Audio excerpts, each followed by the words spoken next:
New York Dolls March. So today is New York City Dolls March, and it is 2026, and it's 2 days before Trans Day of Visibility. And I want to talk about how it's really important for trans people to be invisible.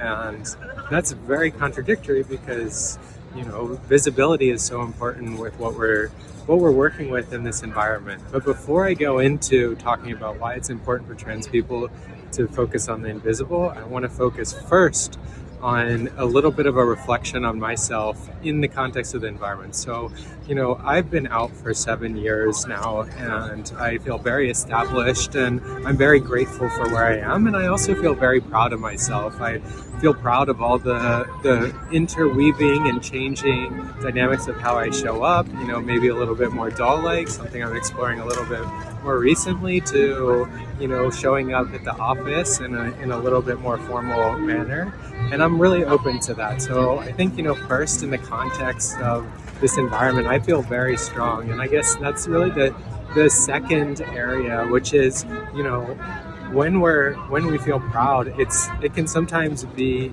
independent of what's going on, where our rights are being taken away, we're being ostracized as others, we're you're being pushed to the side, and those are very real things, and those things very much impact us.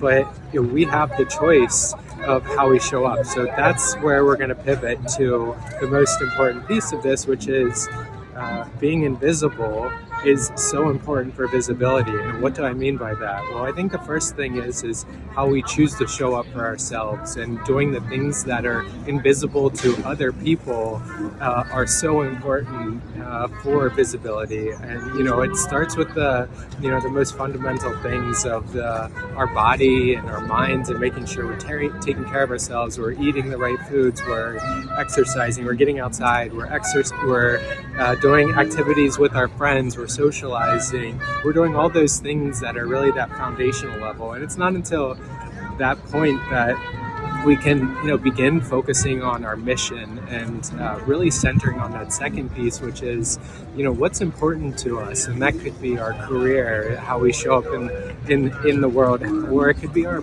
personal life and our family elements, or it could be our hobbies. It's really figuring out what's important to us, which again generally is invisible to other people. And I think the last piece, the third piece, is that what is not seen by other people is the grinding and the work that we do in the environment that we were talking about, where maybe other people don't want us to succeed to the same rate, but we're going to ignore that, and we're